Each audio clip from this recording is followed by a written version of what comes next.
To see all of you again. I had this personal revelation this morning.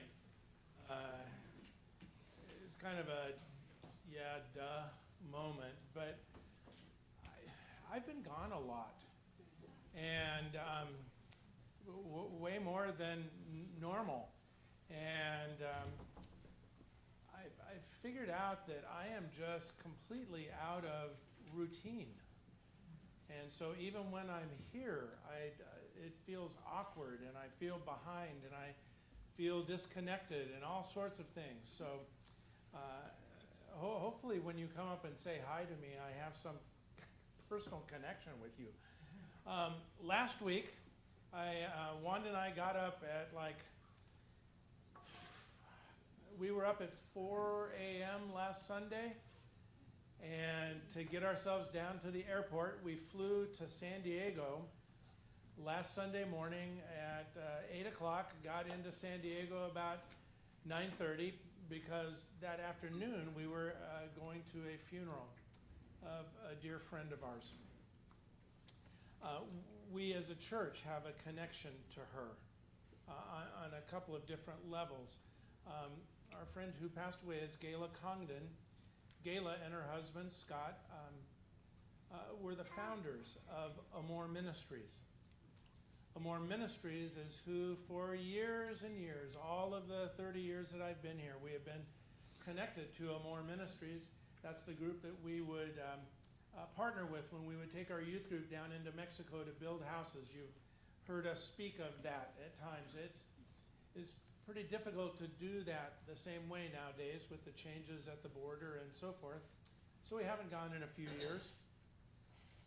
But she and Scott were the founders, and she was my old boss and partner in so many things that we did. We knew each other since 1976. Yeah, there is a 1976 that exists in some of our memories. And it was one of those funerals where there were lots of people and lots of old friends of ours. And I was able to look around the room and see points of connection all the way through my past, for the former students and former coworkers and kids who have grown up to be adults who spent weekends in my house doing their laundry as they were interns of mine down in Mexico. And there was a guy that got up to lead the singing, and it was very interesting. Gayla was she was kind of a controller, kind of. And so she had enough time before she passed away to plan out her own funeral. And so it was all kind of meticulously put together, kind of like your dad's. When Kyle's dad died, it was like there wasn't any room for debate. I mean, he had scripted the whole thing out. Gayla kind of did the same thing with hers, but there was a guy getting up to lead singing, and I'm sitting there, I go, I know that guy. Nobody shared any names. Like, I know, what is his name, And I kept doing this thing, and I went, he was one of my interns.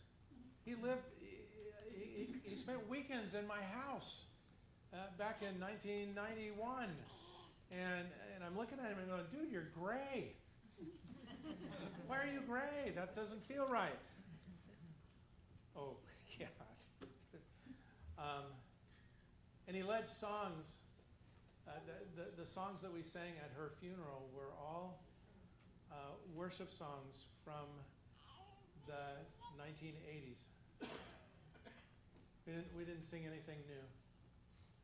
We sang older songs that were meaningful to her. The moment would have been so amazing for her. And as one and I pulled away, we had this moment of, and not to be melodramatic at all, but it was, wonder what ours is going to be like. Maybe that's a question all of us need to ask.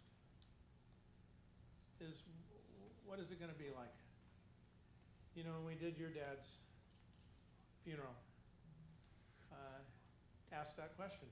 What was it going to be like? It's pretty amazing. You know how you can have an amazing funeral? Live an amazing life. Okay? Not in the eyes of people, but in the eyes of God. Live an amazing life. There'll be some decent stuff to say about you when you're gone. If you live your life now for the King of Kings. That was my takeaway from a funeral. And by the way, we flew on Sunday morning and we flew back on Monday morning. So Juan and I had to time out our eating plan because that's our home back in San Diego. And so we had fish tacos for breakfast when we got there. And by the way, they were amazing. I think I need to try that more often. Okay, back to the series that we're in on the 40 days after Jesus rose from the dead. You know, when Jesus rose from the dead, that's a big deal. But one of the ways that we know that it was a big deal is because of some of the stuff that happened right after he rose from the dead. And the Bible contains a handful of these interactions that he has with his followers and with others that teach us about the greatness of Jesus as the King, proven by his resurrection from the dead. Look, we all gotta face whether we believe that or not. It's just one of those things. Here's another way of facing this. Shortly before we get to the death and the burial and the resurrection of Jesus, now, this isn't exactly our passage, but I want to set the stage for the one we're going to look at. Because this is before he was crucified. Jesus is with his disciples and he says that he is getting ready to go and prepare a place for his friends to go at some point. I'm going to prepare a place for you. That's what he says. It's in John chapter 14. Not our passage for today. And this disciple named Thomas, in a moment of clear honesty, says, Lord, we don't know where you're going. So how can we know the way? Do you get the honesty right there? Jesus, you know, after the fact, we know what he's talking about. You know, we have, you know, good vision looking backwards. But in that moment, Thomas hears Jesus say, hey, I'm going to prepare a place for you. And Thomas goes, wait a minute, dude. Where are you going? We need to know where you're going so we'll know how to get there too. Lord, if you don't give me the destination, how can I figure out the route? I want to go and be with you. Where are we going? Need an address. Look, you gotta love a guy like Thomas. You just have to. Who has the honesty and the integrity to ask Jesus the question that was definitely on all of the other disciples' minds. Have you ever been in a group where you don't have the guts to ask the question, but you want to know the answer? And you keep going, come on, somebody ask. I don't want to be embarrassed. I don't want to risk asking it the wrong way. I don't want people to laugh at me. I think there was this huge sigh of relief among the disciples when Thomas goes, how are we going to know where we're going? Well, we at least ought to be glad he did it. We ought to be glad that he asked the question in that moment, because it leads to Jesus one of his most famous replies, where he says, I am the way, the truth, and the life, and no one comes to the Father except through me. Which, even in its mystery, has formed the foundation of our belief system.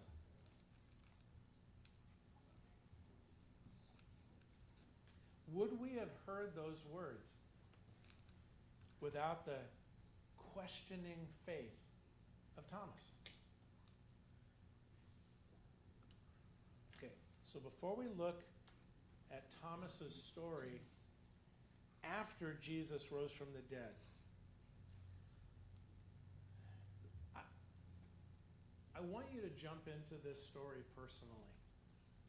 Because if you don't make this personal, you've wasted your time today.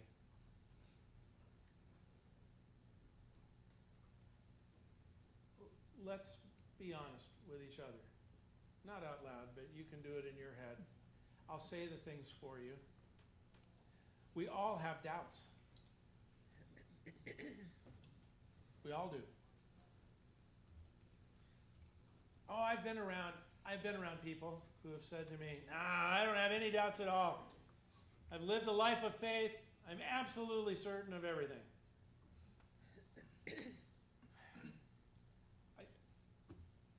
Okay. I guess you and I don't have anything to talk about. You see, the rest of my world, including all of the saints who sit on my bookshelves, in all of their writings, some of the greatest men and women of faith write about their doubt, their struggles. I think most all of us have them. Doubts about even God's existence, about his justice. I mean, really, do you have at least a few questions about things in life that don't seem fair? God, I thought you were a God of justice. This just stinks. This is not fair that this is happening to me or this is happening to those people. Why do you let that happen? Maybe doubts about God's power or his use of his power or his not using his power. We pray for God to do something and he doesn't do it over here, but he does it over there. We go, why? I don't get it.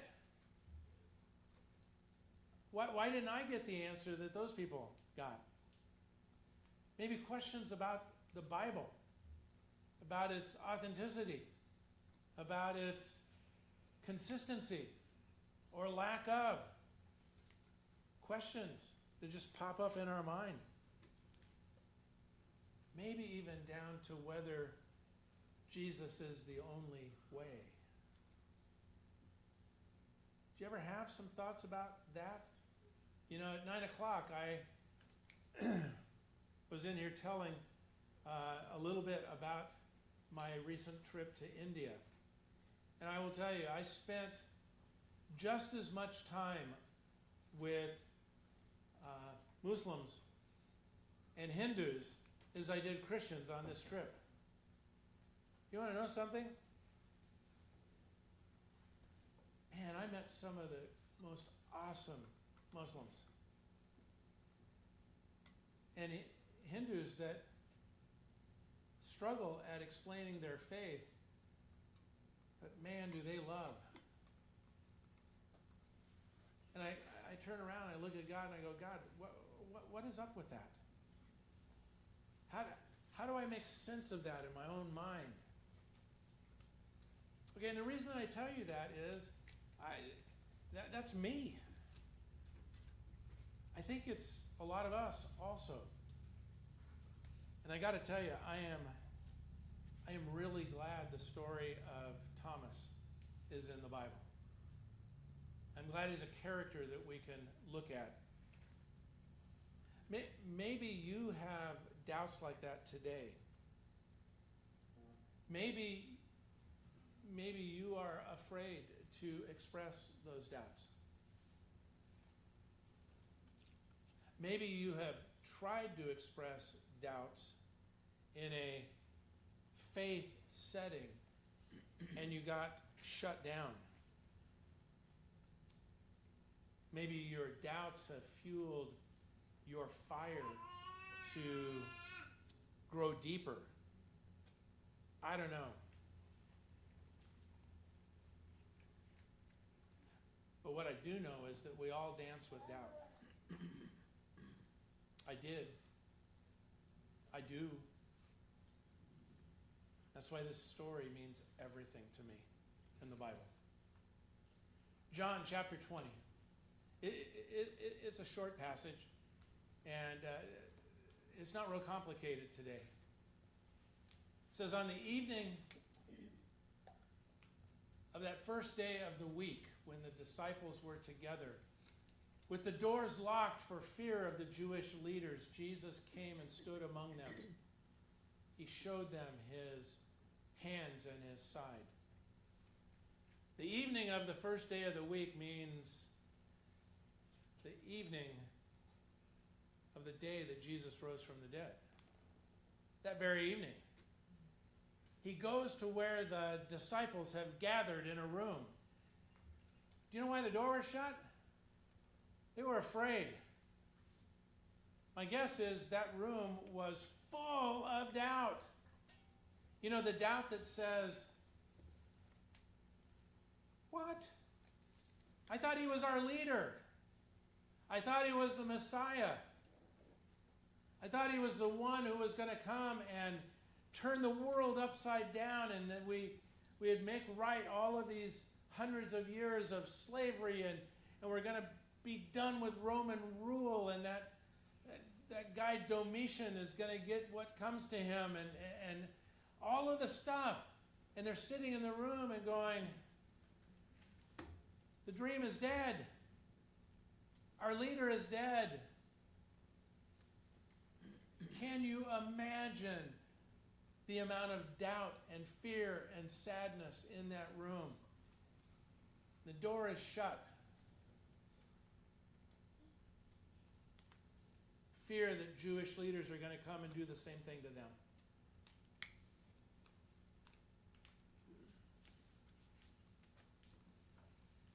Now, Thomas, who is one of the 12 disciples, one of the 11, he was not in the room when Jesus came. There were only 10 of them there when Jesus shows up and shows them his hands and his side. Thomas wasn't there.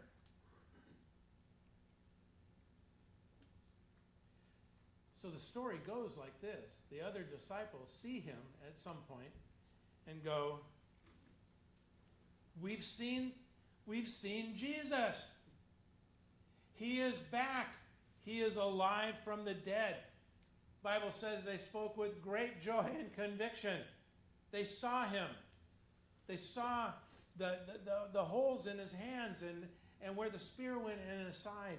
They saw it.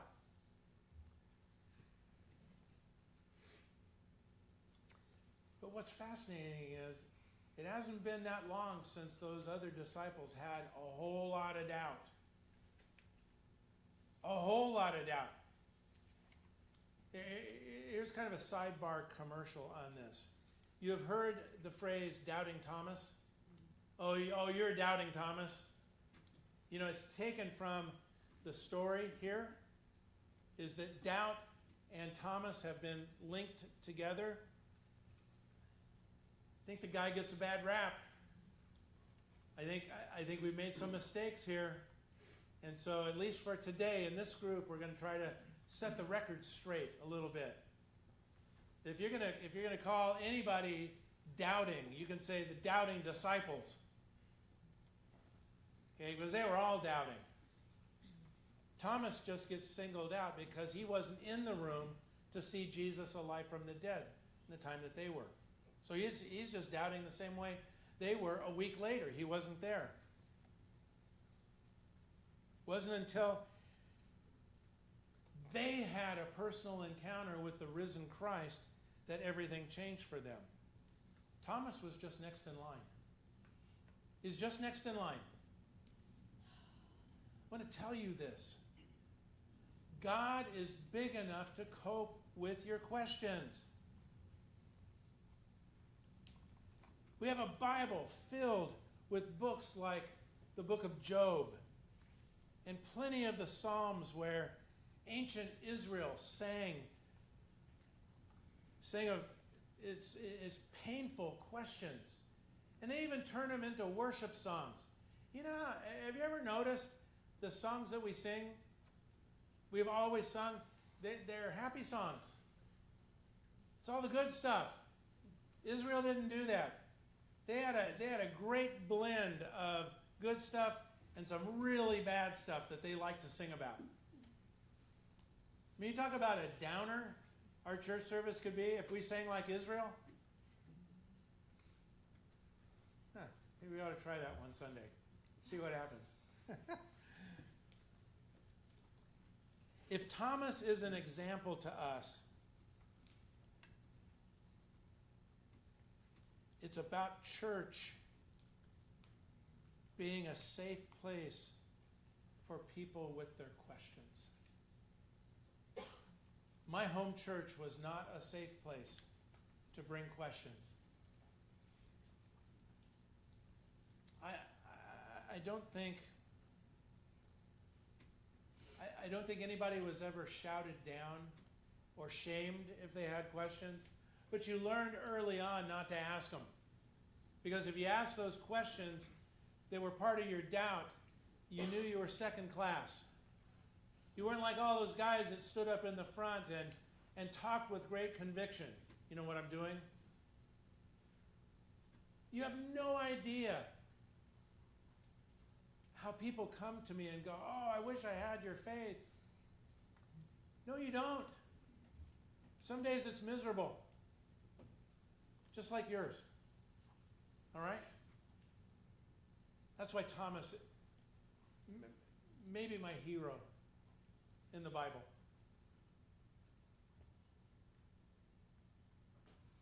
The story continues in verse 25. After they said, "We have seen the Lord," he says, "Unless I see the nail marks in his hands and put my finger where the nails were and put my hand into his side, I will not believe." It's pretty bold. Pretty bold. And I can imagine them going, no, you need to believe us. We saw him. We saw the Lord. He's alive. And Thomas keeps pushing back. That's how I picture this going. Him going, no. I need to see what you guys saw. Until then, I won't believe. And then you have a week later. A week later. Starts in verse 26. It's kind of nice how storyline jumps pretty quick. A week later, his disciples were in the house again, and Thomas was with them. Though the doors were locked, Jesus came and stood among them and said, "Peace be with you." Oh, there's all sorts of hypothetical explanations on how Jesus got inside the room. John, I don't get it. You know, John puts this little detail in the story. Though the doors were locked. And I want to say, he rose from the dead. Coming through locked doors doesn't seem to be that big a problem. You know, if you know how to come alive from the dead. But John, you know, he puts that there. Doors were locked. Jesus came and stood among them, said, "Peace be with you." And this next verse, I want you to see it. It's important. Then he said to Thomas, "Put your finger here, see my hands. Reach out your hand and put it into my side. Stop doubting and believe." Now get this. When I speak openly and honestly about doubt as a normal part of our faith journey, I am not advocating unbelief. Unbelief, not a good thing. Unbelief is a refusal to believe at all. That's what unbelief means. I refuse to believe. But in this verse, Jesus appears to be saying, now, to me, it's almost like he is calling out Thomas for doubting, right? Stop doubting and believe.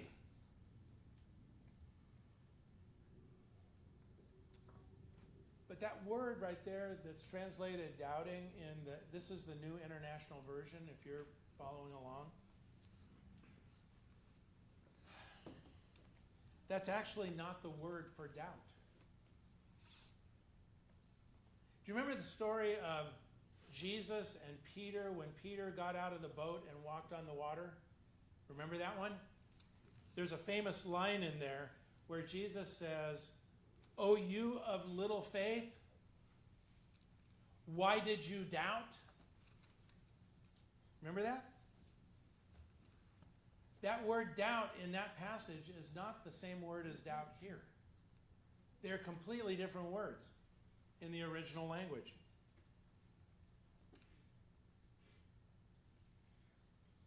The word that Jesus uses towards Peter is completely different than the one that he uses to Thomas. Let me give you a more accurate translation, I think. And this one's out of the New American Standard. We're not going to talk about why the Bible has these kind of things in it that just create confusion, but they're there. Got to face it. Here's that same verse out of the New American Standard. Then he said to Thomas, "Place your finger here, see my hands, take your hand and put it into my side, and do not continue in disbelief, but be a believer."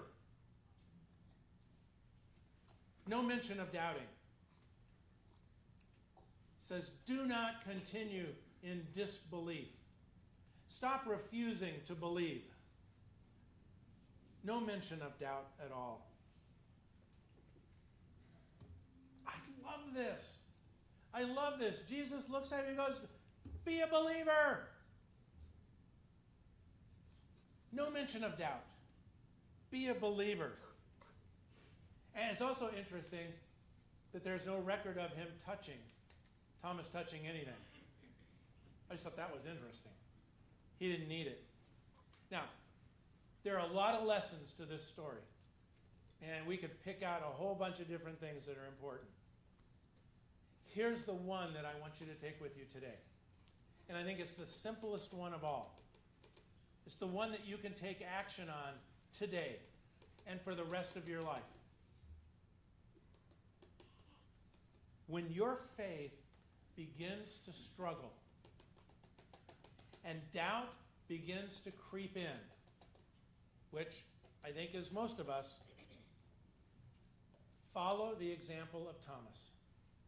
Let Thomas be your guide through your doubting, because clearly he has doubts. The example of Thomas: be bold in stating your doubt. Be bold. Say it. I mean, Thomas, we have two different records of Thomas. Jesus, where are you going? This doesn't make any sense. You say you're going. Tell us where are we going? Give me directions. Not sure I even believe this. You sound a little cryptic, Jesus. Make it clear. I love that. And I love what he does in this part of the story. I'm supposed to believe just because they believe? No. Show me your hand. Show me your side. This isn't making any sense to me. You were present, Jesus, in my life right here. We had a relationship. I could touch you. I could hear you. And then you were gone. Dead and gone. I lost my relationship with you. How am I ever going to trust you again? I need to see the holes in your hands. I need that. I look at that, and how it speaks to me is stop being embarrassed to ask your questions. Just stop. If Thomas could do it face to face with Jesus, my goodness, we can do it with each other. We can own it. Be honest. Don't be afraid to admit where and how you're struggling. You don't get anywhere sitting in silence, doing nothing. The honesty of expression is the path to a deeper faith. It just is. So do what Thomas did. When you start to doubt, stay close to other believers. Don't run away from them. My past, I'll be honest, my past is littered with kids who were in the youth group at one point in time, and they wander off to college and they start hearing other philosophies and other things being taught, and what's the first thing they stop? What was the first thing they do? They stop coming. They stop coming. You go, hey, where's so-and-so? Oh, I don't know, we haven't seen him. I chase them down, I go, what's going on with you? Oh man, I had this philosophy class and it really brought up a bunch of questions about my faith, and I just kind of, I don't know what I believe anymore. You know what my answer to that is? Every time I got it, from tons of kids. My answer to that, so what? So what? We all have questions. Don't be stupid and leave. Stay close in the fellowship. Stay close around people that will help you. Look, I promise you guys are all graduating. Okay? You're going to go off to who knows what. Some are staying, some are going. You are going to question your faith. Do you get it? You are. Don't run away from the faith community. Don't stop going. Stay close. Be a Thomas. Stay right in the midst of the group and ask your questions. And go, I'm not leaving until I get an answer.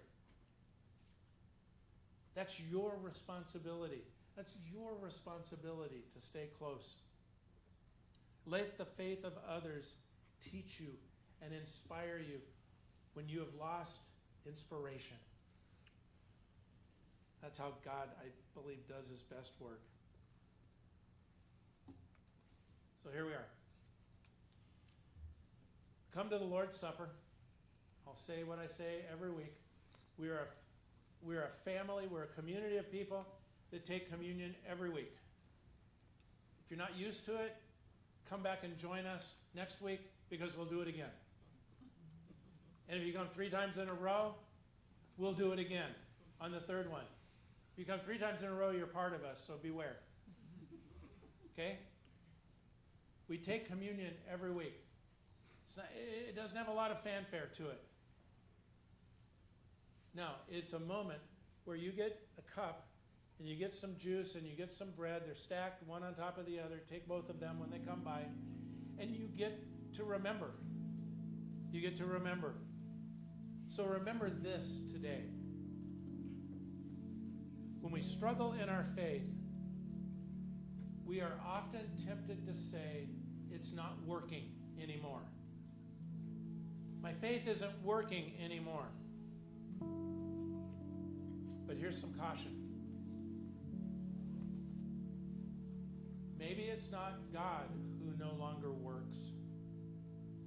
Maybe it's your idea of God that needs some work.